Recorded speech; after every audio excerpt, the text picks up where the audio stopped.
तो नमस्कार। ट्रिपल ज्ञान चैनल पे आपका बहुत बहुत स्वागत है। और साथियों, कैसे हैं आप लोग? आशा करती हूँ आप सब लोग बहुत अच्छे होंगे, बहुत खूब होंगे और अपनी तैयारी को बहुत अच्छे से कर रहे होंगे। मेरे दोस्त, मेरे साथी, जितने भी मेरे दोस्त बीएसएससी इंटीग्रेट लेवल का प्रिपरेशन कर रहे हैं या फिर बीएसएससी सीजीएल 4 का वेट कर रहे हैं बहुत बेसब्री से, या फिर बीएसएससी के थ्रू पहली बार लिया जाने वाला एग्ज़ाम बीएसओ एसएसओ का प्रिपरेशन कर रहे हैं, तो वो सारे मेरे दोस्त, आप 150 मार्क्स का सेट एवरीडे प्रैक्टिस ज़रूर कीजिएगा।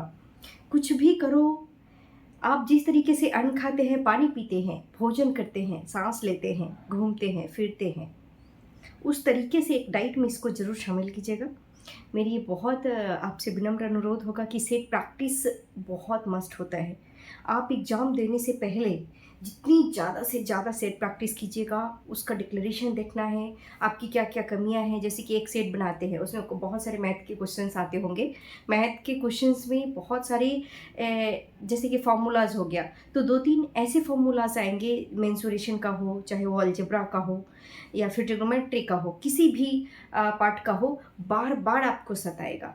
तो उस जो फॉर्मूलाज है उसको एक नोटबुक पर, या जो आपका टॉपिक, जैसे रेशियो एंड प्रोपोर्शन में आपको कहेगा कि मध्यानुपाती ज्ञात करें, तृतीयानुपाती ज्ञात करें, चतुर्थानुपाती ज्ञात करें, जिस तरीके से कुछ कुछ टॉपिक होते हैं जो बार बार आपको सेट में मिलेगा, लेकिन आप बार बार वही गलती करते हैं कि एक सेट को कम्प्लीटली बना करके उस पर विश्लेषण नहीं करते हैं और आप ये सोचते हैं कि नहीं, अगला हम सेट बनाते हैं। तो अगला बनाते हैं, ठीक है, लेकिन एक अगर बनाते हैं तो उसको 100% उसको बनाइए। उसमें जो जो कमियां आपको लग रहा है कि हाँ, मैथ में मेरा यहाँ कमी है, जीके में यहाँ, करेंट में यहाँ, तो ये कमी को ढूंढिए, नोटबुक पे नोट कीजिए और उस पर काम कीजिए। दूसरी बात ये, करेंट अफेयर्स को छोड़िएगा नहीं। अगर आप बीएसएससी सीजीएल का प्रिपरेशन कर रहे हैं, ग्रेजुएट लेवल का प्रिपरेशन कर रहे हैं, या बीएसओ का एग्जाम देने जा रहे हैं, तो अभी से करेंट अफेयर्स को नहीं छोड़ सकते हैं। करेंट अफेयर्स एक बहुत बड़ा रोल प्ले करेगा आपको रिजल्ट और मेरिट तक पहुंचाने में, ज्वाइनिंग तक करवाने में। तो करेंट अफेयर्स को छोड़ नहीं सकते हैं। और सेट प्रैक्टिस, दो चीज़ों पे आज मैं बेहतर ढंग से आपको बताने का कोशिश की कि सेट प्रैक्टिस एवरीडे करना है। सेट प्रैक्टिस में जो जो कमियां आपको दिख रही है उसको नोट करना है, फिर आगे वाली सेट प्रैक्टिस हो, उसकी वजह से आगे वाला चीज़ में हमें प्रॉब्लम ना हो। ठीक है, तो एवरीडे सेट बनाइए।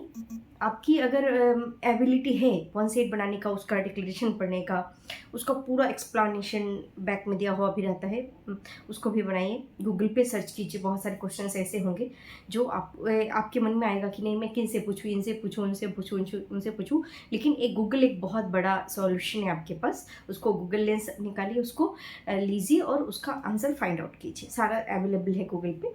और करेंट अफेयर्स एवरीडे पढ़िए। करेंट अफेयर्स एवरीडे का एवरीडे करनी है, और बैक का जितना, जैसे 1 ईयर बैक का अगर आप पढ़ना चाहते हैं तो उसको भी पढ़िए। आज का वीडियोस में इतना ही। Thank you very much. और आपका सीजीएल 4 बहुत जल्द आने वाला है, बीएसएससी सीजीएल 4 को जो भी मेरे दोस्त जो ग्रेजुएशन कर चुके हैं, अगर उनके मन में आ रहा है कि नहीं, मुझे मिनी आईएएस का जॉब लेना है, सीजीएल इस बीएसएससी सचिवालय सहायक को मिनी आईएएस ही कहा जाता है, तो मिनी आईएएस का जॉब के लिए आप जो ये सोच रहे कि बहुत टफ होगा, ऑफिसर्स में नहीं बन सकता हूँ, मेरे में सारी क्वालिटी है, इस समाज में बहुत सारा मॉडिफाई करने का, ये करने का, वो करने का, तो आप जब तक एक ऑफिसर्स जो एक पावर होता है, पावर नहीं आएगा तब तक वो सपना का सपना ही रह जाएगा। तो इस सपने पे काम करने की आवश्यकता है, और आपको इतना भी टफ नहीं है। आपको मैं बता दूं कि जो बीएसएससी इंटरमीडिएट लेवल का सिलेबस है, वही सिलेबस आपका बीएसएससी ग्रेजुएशन लेवल का है। सेम सिलेबस बीएसएससी का के थ्रू लिया जाने वाला एग्जाम बीएसओ का है, एसएसओ का है, तो सेम सिलेबस है। ओनली ऑब्जेक्टिव क्वेश्चंस पढ़िए और आप ऑफिसर्स बन जाइए। और जैसे ही ऑफिसर्स का दरवाजा खटखटाते हैं, आपका पूरा राह आसान हो जाएगा। जितना आसान है, पहली स्टेप पे रखने का है कदम, है ना। तो ओनली 150 क्वेश्चंस रहेगा, 50 गो रीजनिंग रहेगा, 25 मैथ रहेगा, 25 साइंस रहेगा, 100 कंप्लीट। और 50 क्वेश्चंस में आपका रहेगा current affairs, GK, GS, Bihar special, जितना भी इकोनॉमिक्स, ज्योग्राफी, पॉलिटीज, जितने भी रहेंगे वो सारे के सारे। तो इस टारगेट को बनाइए। रीजनिंग पे ज़रूर फोकस कीजिएगा, 50 में आप कोशिश कीजिएगा। एनी हाउ अभी जितना मोर एंड मोर प्रैक्टिस करेंगे वो बड़ा इजी हो जाएगा आपको एग्जाम में। अभी आपको लग रहा होगा कि नहीं मजाक है, ये मैम मजाक कर रही हैं, बिल्कुल मजाक नहीं है। आप जो सेट प्रैक्टिस करते हैं वो एग्जाम ही है। एवरीडे एग्जाम दीजिए, एग्जाम दीजिए। और हाँ, अभी से जितना मेहनत करेंगे आपका एग्जाम में उससे 5 मार्क्स एक्स्ट्रा होगा, आप इतना ध्यान रखिएगा, है ना। तो बहुत बड़ी चीज़ छुपी होती है।